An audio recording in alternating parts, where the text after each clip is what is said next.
We appreciate that. Today we're going to start kind of a new chapter in AGMs where we are using education as our focus. And I think it's a member-driven thing. This is what people want, and so that's what we are delivering. Today we have a forum of people that are going to be talking and giving some perspectives. There's also pieces of paper on the tables that they will be taking audience questions. So please write down questions that you may have as you listen, and they will answer those to the best of their abilities. With that, I'm going to turn over this mic to this august group, and they will start their presentation. They're going to do their own introductions as to who they are, by the way.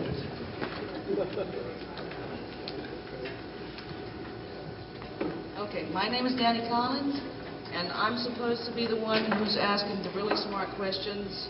You got to hold that mic really close to your mouth. But I'm pretty sure that you guys have even smarter questions. So if you need to help me so that we can get the most out of these three people. So the first question is who you are, where you're from, about your farm, how you got into Dexter's, and why you got into Dexter's. So and I'll just hand over the mic here. I'm going to pass the first question. You're going to pass the first question?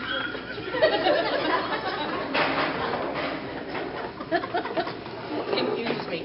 I'm Stefani Millman. I've been breeding for 14, 15 years. I got into Dexter's by accident. Had a friend that was doing cattle, said, you do cattle, it's fun. I had done horses for 23 years. I said, okay. So I found these little Dexter's online, but not in Washington State, where I'm at, right in the middle of Western Washington. They were down in Southern California. And I started with a little bull and two heifers. We picked up out of Elko, Nevada. We all have this story. Brought them home in the back of my Frontier pickup with a canopy. As they're going down the highway, people are thinking it's dogs in the back until they hung their head out.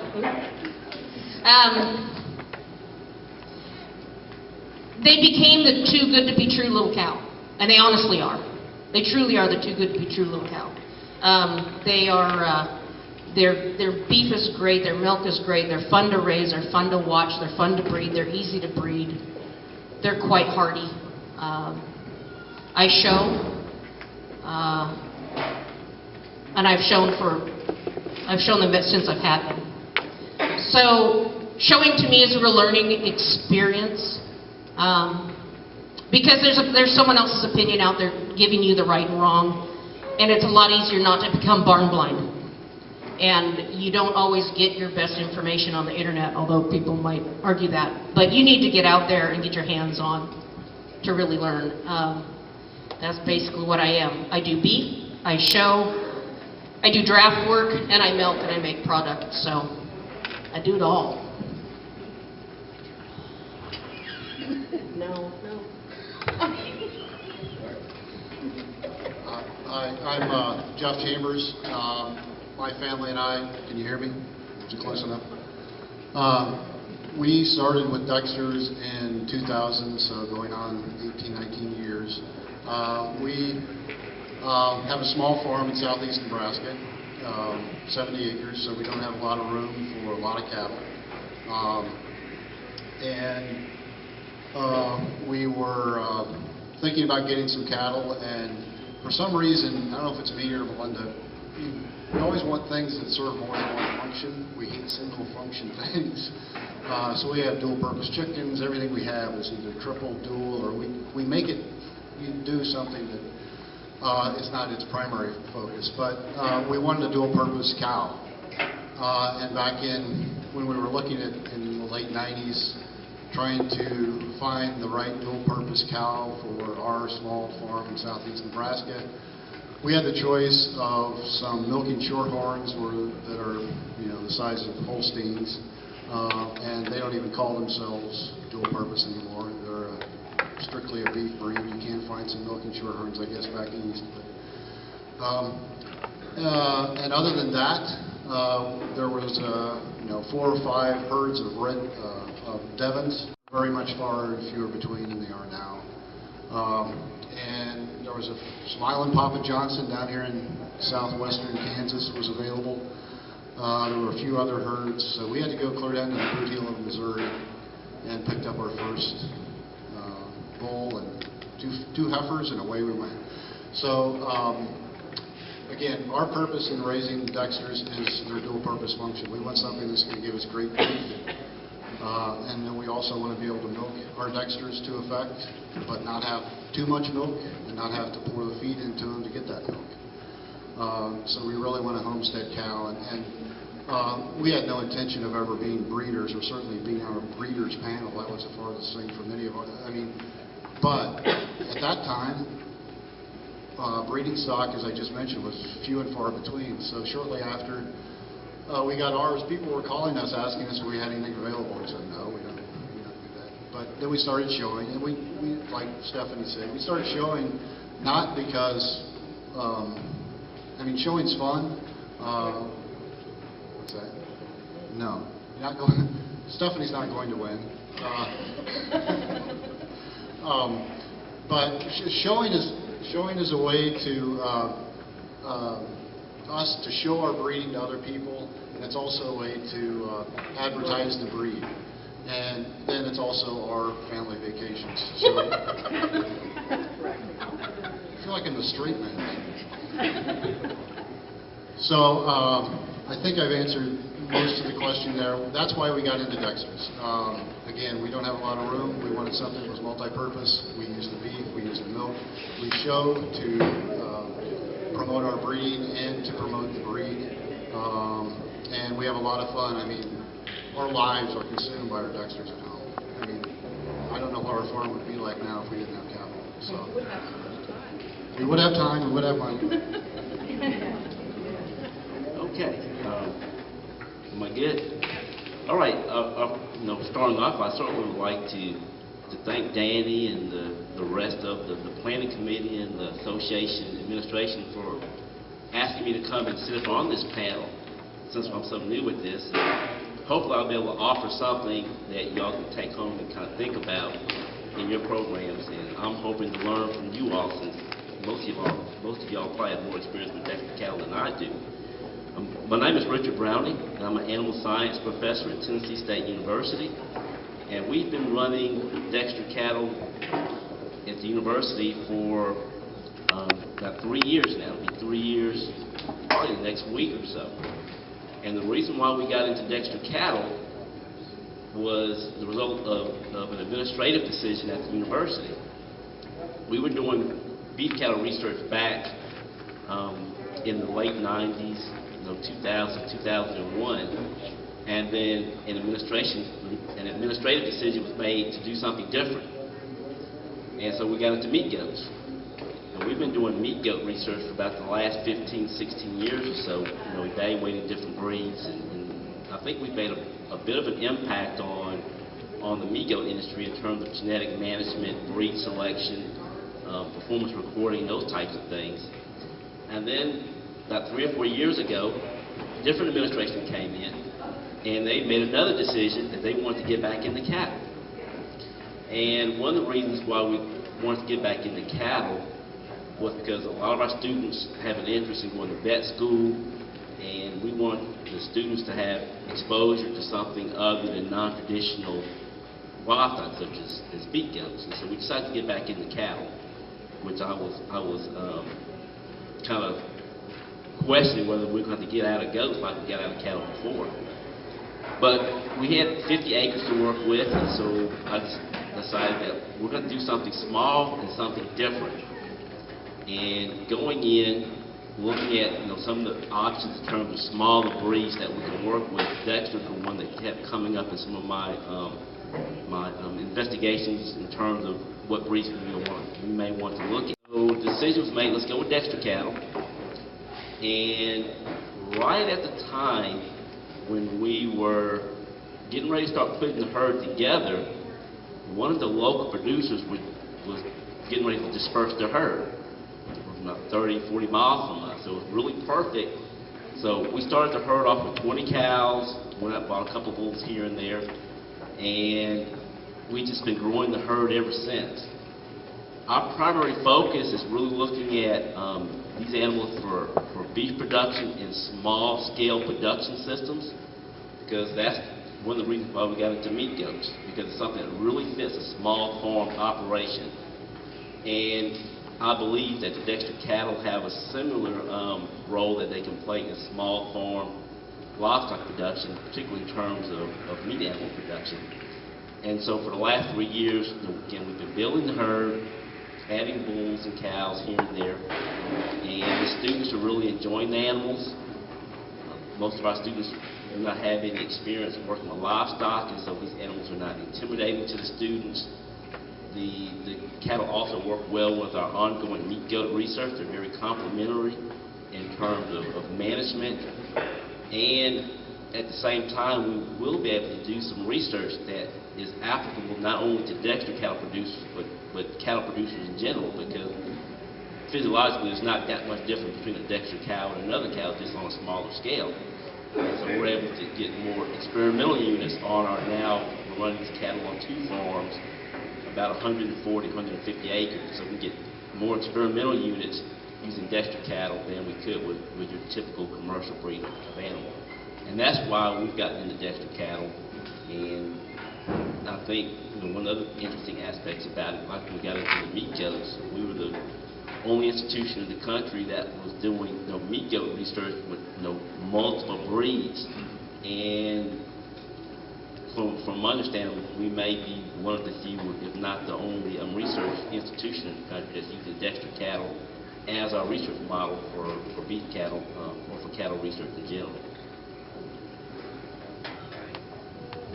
Somebody starts out, what do you think, what kind of facilities should be in place? What did you have?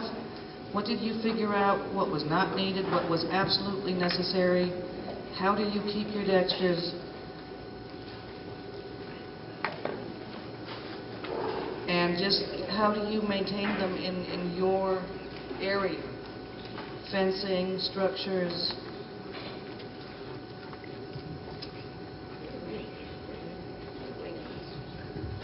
Well, I'll start because we haven't talked about this, but I hazard a guess that in terms of infrastructure, our farm, we're so infrastructure poor.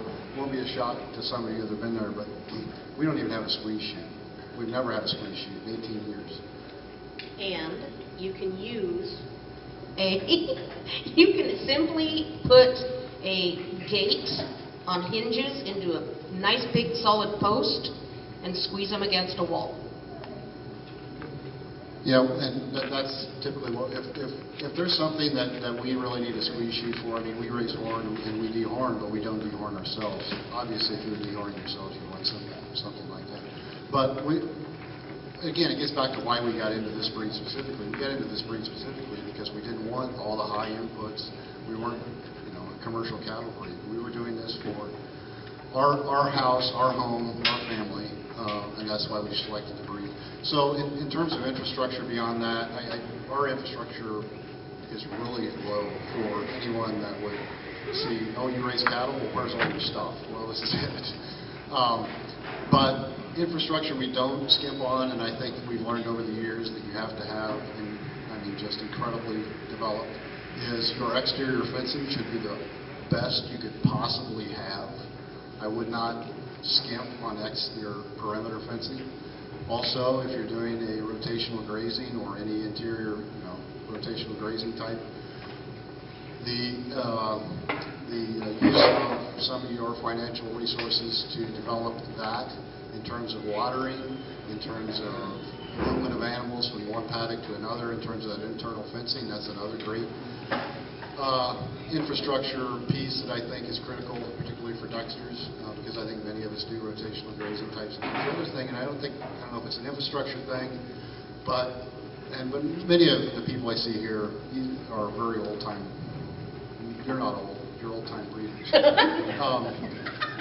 Just out of curiosity, how many have had Dexters for less than 5 years? So the majority of you have as much. I mean, there's many faces I see that should be up here saying this stuff as well with me. Another area that I would develop from day one is make sure you have a very congenial, a very trusting, and a very working relationship with a local large animal veterinarian. That's just having that relationship in place where they know that when you call, it's not that nutty person with the Dexters, it's that nutty person with the Dexters that's serious about it and knows what they're talking about, and they take you seriously, and develop that relationship. I know many of you already know this, but having that relationship is an incredible part of being a good steward of your herd. So fence, if you live in an inclement place, somewhere they can get out of the weather, a place you can handle your cattle, not necessarily having all the fancy squeeze chutes, but you need to be able to handle your cattle in some fashion, and a relationship with your veterinarian. I can't add much more to that. I really, even with our meat goats, we really reach low-cost production, including infrastructure.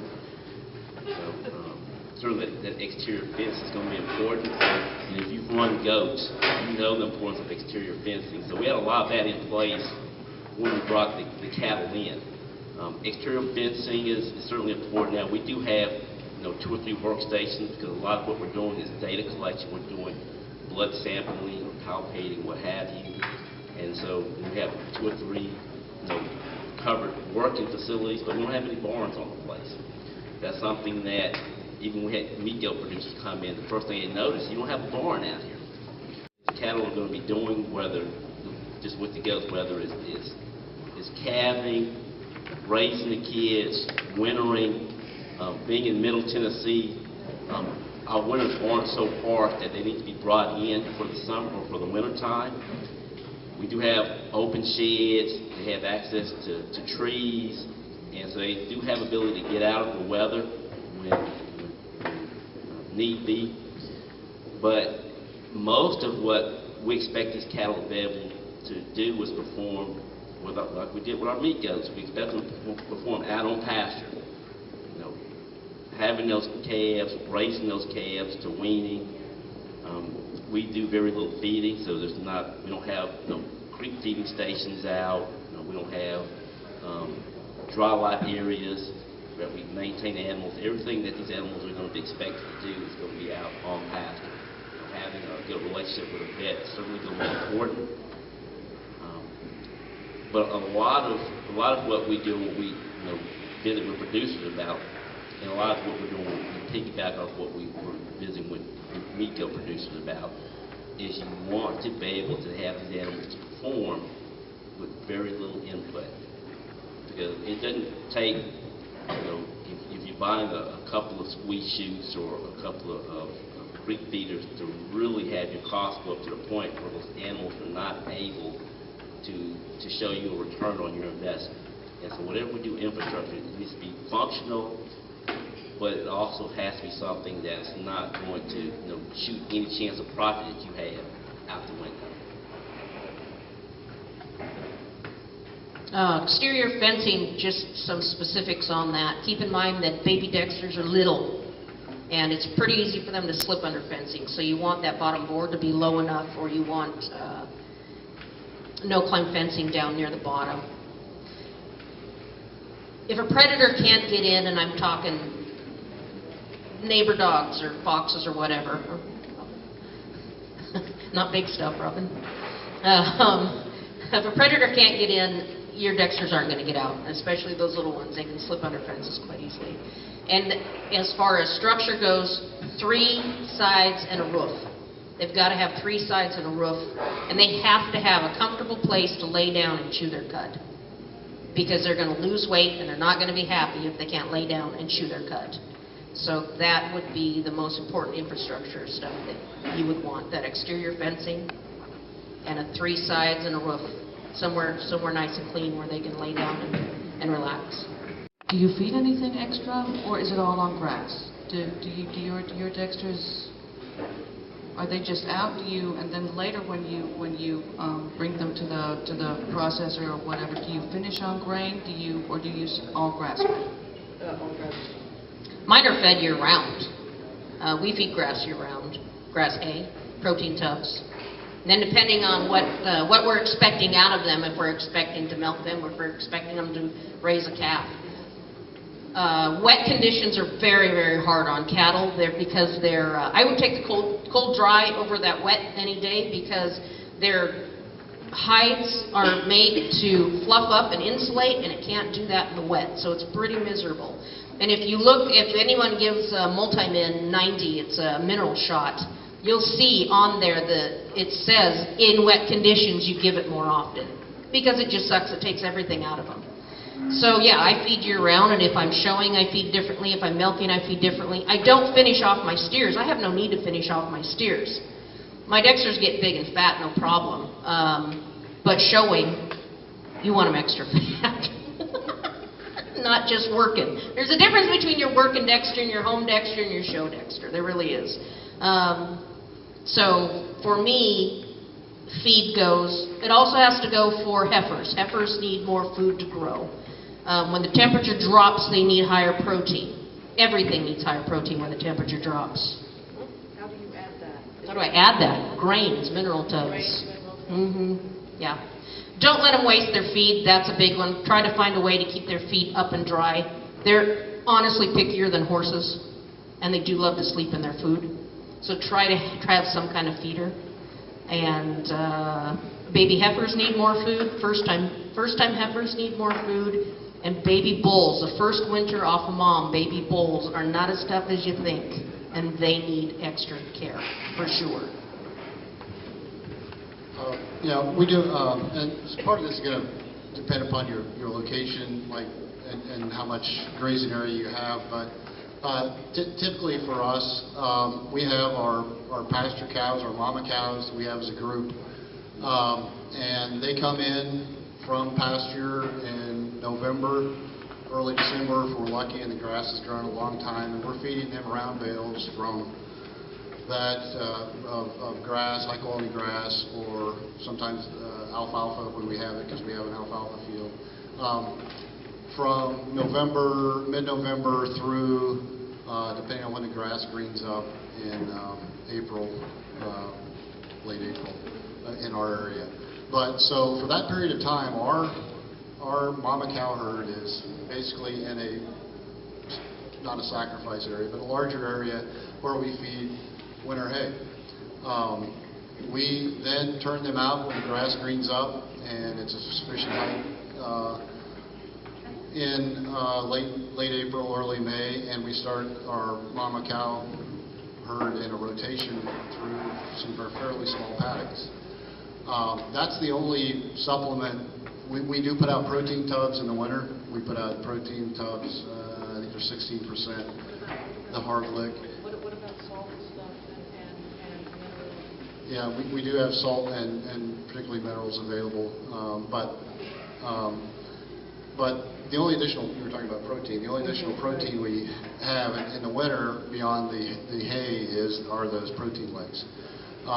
So that's how we manage our cow herd, our mama cow herd. There are differences for like the show string that you bring in and you're separating, and we're feeding them occasionally. Depends on when the show is, but in terms of the timing of starting that feeding, we're feeding them once or twice a day from the time we start until the show. But the other thing I wanted to point out was, in terms of taking care of baby bulls and heifers, what we found, and I think it's important to share related to nutrition and management, is when you're weaning your calves, whether that's in the fall or in the spring, don't just wean them. Put them in whatever pen you're going to wean them in, or however you're weaning, if it's across the fence. Give them a little bit of hay or access to pasture. If you're not absolutely opposed to giving supplemental protein, I would strongly encourage you to supplement those weanlings' diets during the weaning process. So we wean typically November at 6 to 7 months, and then we're back, what we call background feeding those weanlings, both the bulls and steers and the heifers, basically almost through till the next spring. We're backgrounding almost half the year. And then we'll turn the steers out with the pasture cows, and then we have a separate place to put any bulls. But I think that's very important. Don't just expect to pull a calf off a mama at 6, 7, 8 months if they're a bull, like Stefani was saying. And I've heard lots of people say, for bull calves, if you're going to keep it as a bull calf, if you're expecting it to be a herd sire, try to keep it on the mama nursing up to 8 months. But if you can't do that, don't just pull them off and then expect them to thrive and develop with on the same nutritional stuff that you're giving your mature cow herd. It just doesn't work. They will suffer in the long term. They'll never develop as well as they would have otherwise. I don't think. Okay. Yeah, our mature cows are managed, fairly similar to has already been stated. The mature cows run on pasture year round. They will go on hay. Depends on when that fall forage kind of runs out. Somewhere November, December. They'll stay on hay for 90 to maybe 120 days, depends on when the green spring up is. The heifers that we're developing, we will feed them whole cottonseed in the wintertime. I try to avoid buying commercial feeds as much as possible. Try to use byproduct feed. So any heifers that are being developed, they'll be on whole cottonseed. The only animals that we will typically put on a commercial feed will be the bulls, because we don't want to feed cottonseed to bulls because of infertility. Steers that we have, they'll be on cottonseed until we get them sold, and hopefully they'll have all those sold before the next spring rolls around.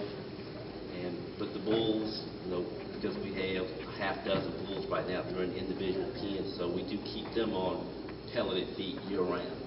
That's the only thing that we feed year round are the bulls. But the cows, this past year, they received no supplement other than just the hay that we provided.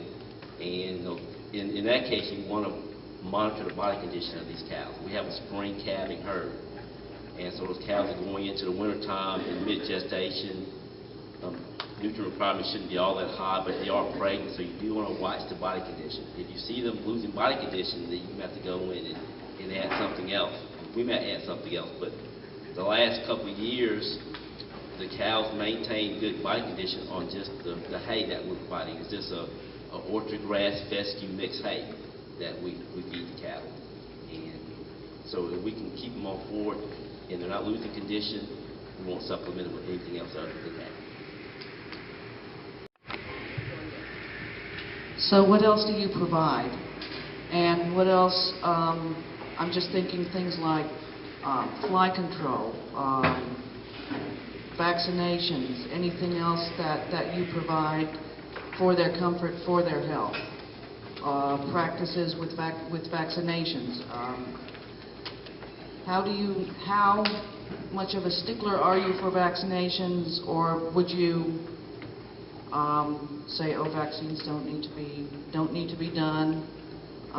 There are several schools of thought about it. Oh, I have a closed herd, I don't need to vaccinate, for example. You hear that fairly often. How would you approach that, or how do you approach that? You're reading my notes. I know.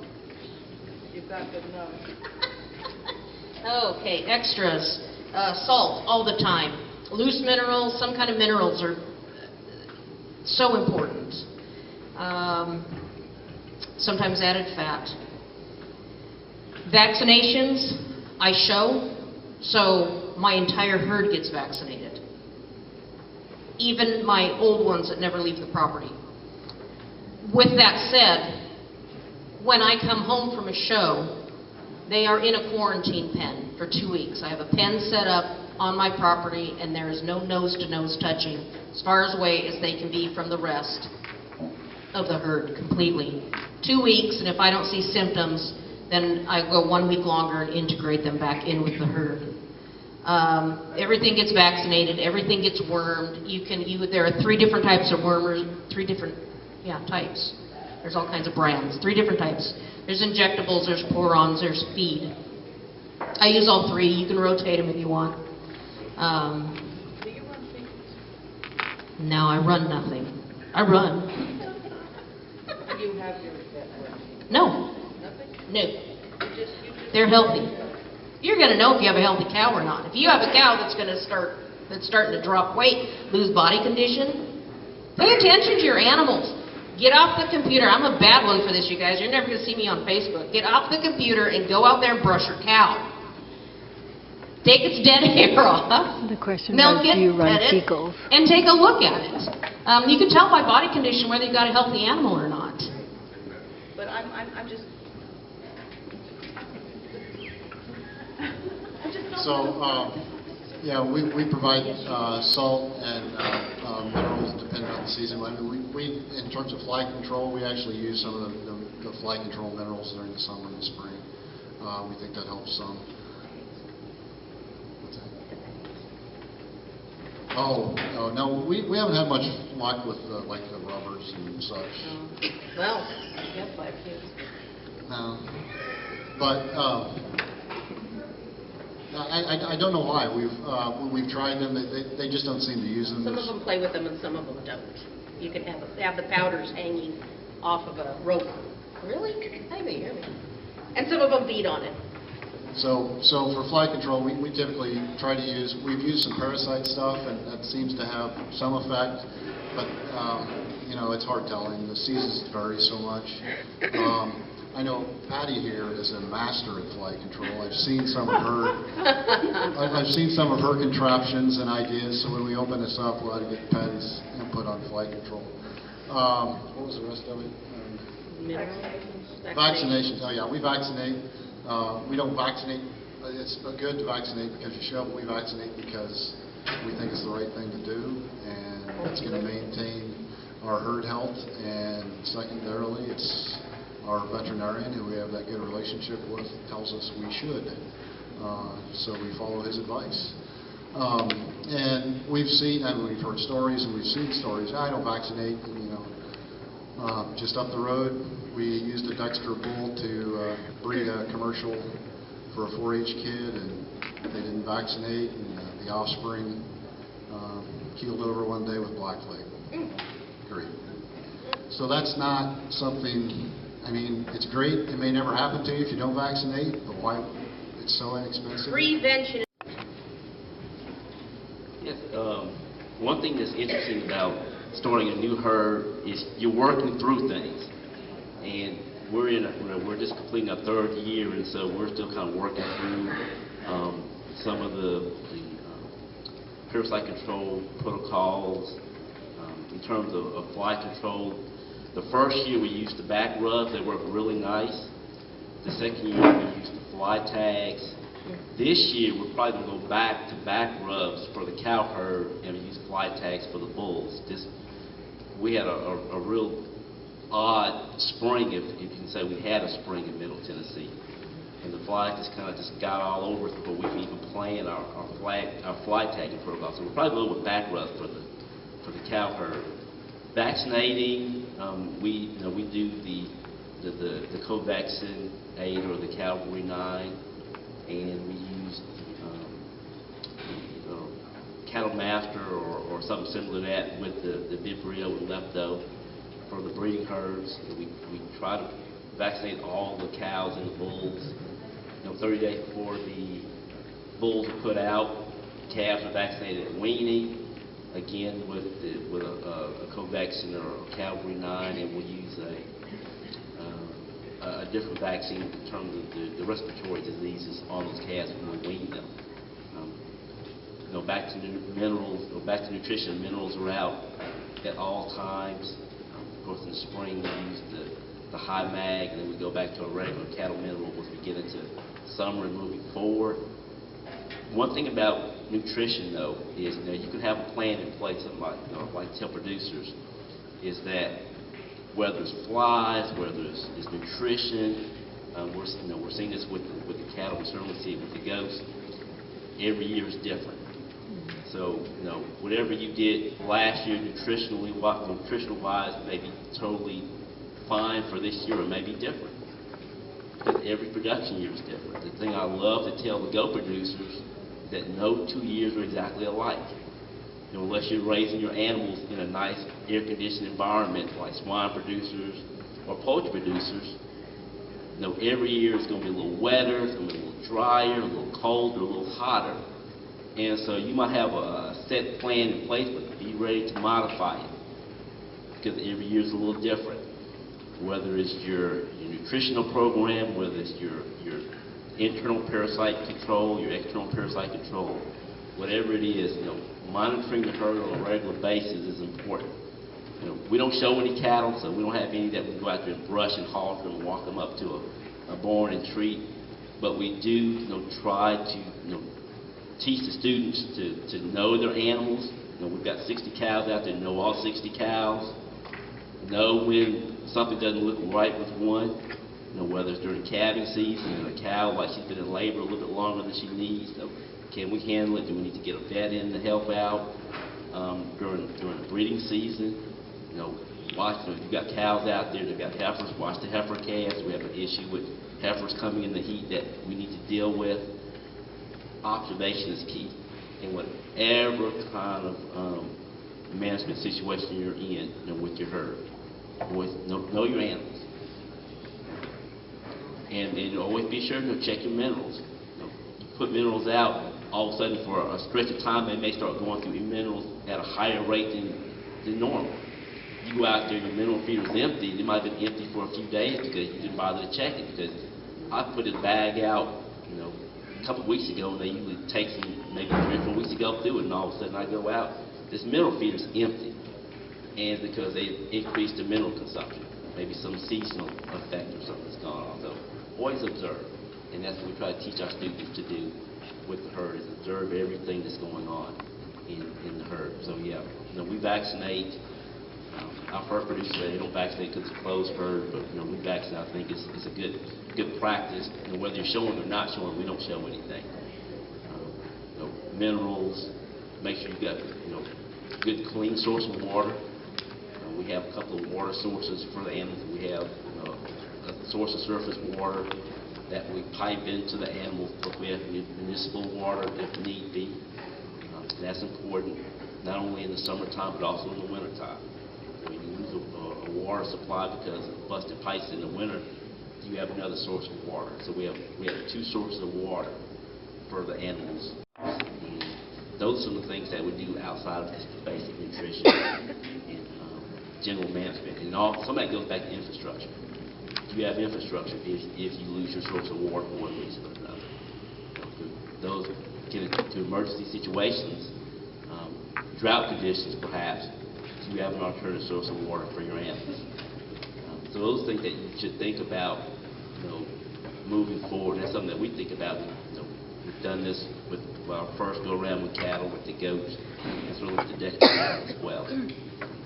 Think about planning ahead. So now going into the cattle themselves, what makes a good Dexter for you? What is really important? What would you tell newcomers to the breed? What you've been trying to focus on? What is negligible? Just what are qualities that you're looking for in your bulls, in your replacement heifers? What do you use them for? In terms of milk production or not? Yeah, I think that's about it. And yeah, and how is your client base? What is your specific client base? Is it the homesteader? Do you sell beef by the package? Because that also concerns how you choose the heifers and the bulls that you keep.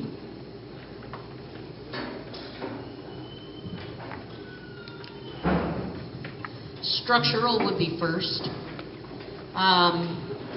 You got to have good legs. You got to have good feet. You've got to have strong udder structure. Disposition is huge for me. This is my opinion. Just my opinion. I want a foot. I want a long, thick loin. I want depth.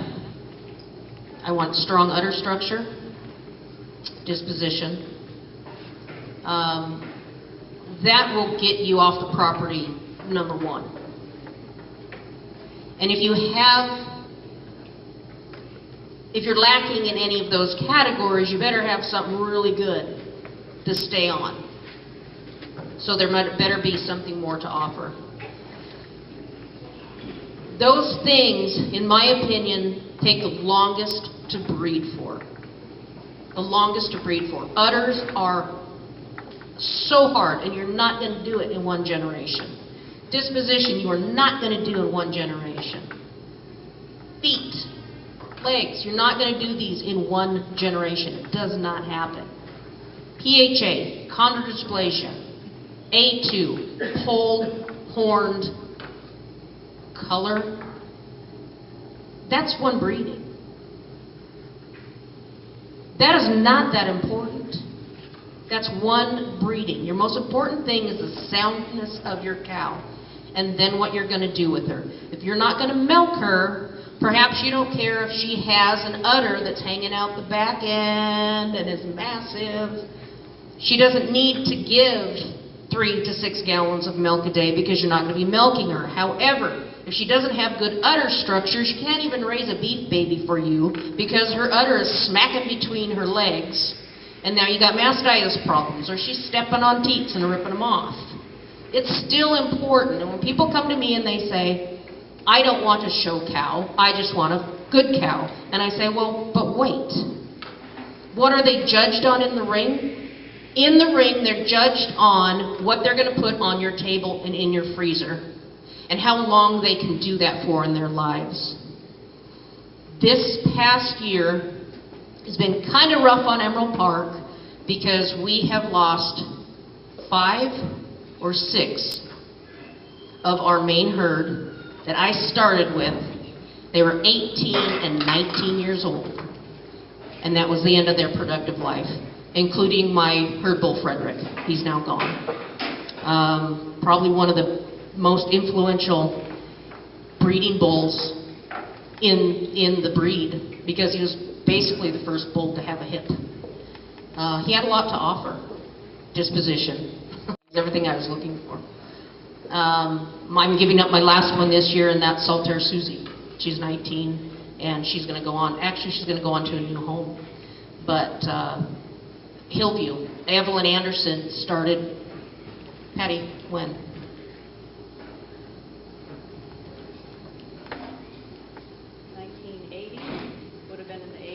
And Evelyn Anderson was Hillview, and she was in her 80s and 90s, and she came from Angus, therefore had a lot of cattle knowledge. She was one of the first to start AIing Dexters and brought in English bloodlines along with Carol, who came in later. And it was Evelyn who I started my herd with, the Hillview herd, and she was big on structure. We had great cows here in the U.S. A lot of the English bulls brought in some issues with feet and udder structure.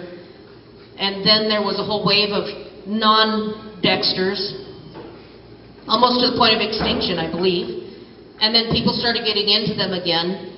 But the people that get into Dexter cattle, for the most part, you're going to find are not cattle knowledgeable people. They are people that want a pet. They're people that want something to eat on the golf course. Oh, we really want a steer, but I don't think we're going to be able to eat him. They end up getting a cow and a bull, and they end up breeding them, and then they can never castrate anything because little Johnny's so cute. But this happened for how many years, and the breed tanked, folks. The breed tanked, and undoing is hard. Very, very hard. And that's where we're at now, is undoing. So personally for me, I breed for anything that takes years to do. And disposition, udder structure, foot structure, leg structure takes years to do. And anything that I can do in one generation, I don't even care about. It doesn't hit my books. A2, color, horned, chondro, PHA, that is so backdoor for me because that's easily fixed in one generation.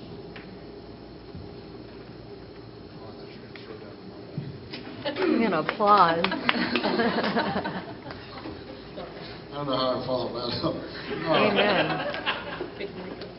Yeah, pick the mic up, okay. So, I agree with almost all that, so I don't have anything to say. I agree that our purpose is we definitely want a functional animal. How do you define a functional animal? Well, a functional animal is one that meets the requirements of why you're keeping these. They're great, they're pets, but how many 800, 900-pound pets do you have without some return from them? And so we want a functional animal based and function defined as what Stefani was just talking about in terms of structure. It has to be able to produce its intended function on our farm. It has to be able to provide us with a certain quantity of beef, offspring that will produce that certain quantity of beef, do it on a very low plane of inputs. And if we choose to, also, that dam should be able to provide us with a sufficient quantity of dairy products for our household and others.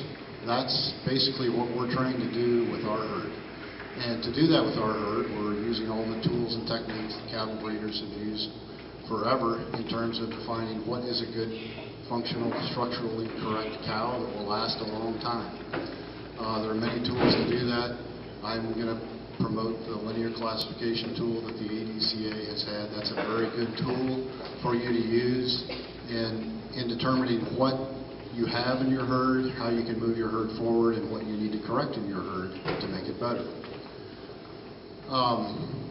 I agree. There are many traits, the traits that Stefani was talking about that take a long time to fix, correct, improve upon are those that are either they have many, many genes that are impacting them. It's not just like a color gene that's going to be on or off. There are many things that are doing that. Some of it can be hidden. This cow may have a pretty good udder, but she may be carrying some genes that mixed with this bull over here are not going to produce that same udder. That's what takes a long time. Getting homozygous on those genes is what will make an excellent herd and breed. In terms of market, we market our cows, those we sell as breeding stock, as exactly what we're trying to do for our own herd.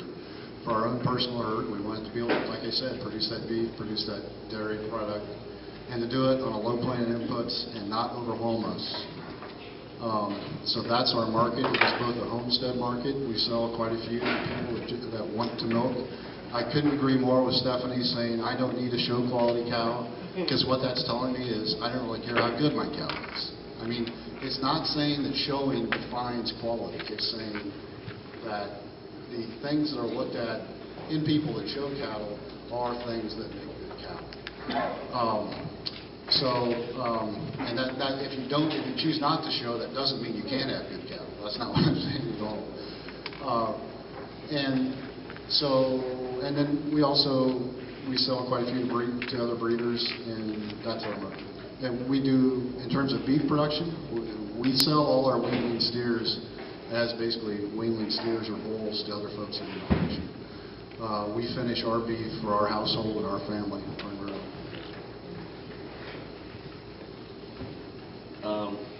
When I get to discussing traits and what we look for, I always like to start with in this case, talking about the cow herd, because it's the cow herd it's going to determine whether or not you make money or lose money.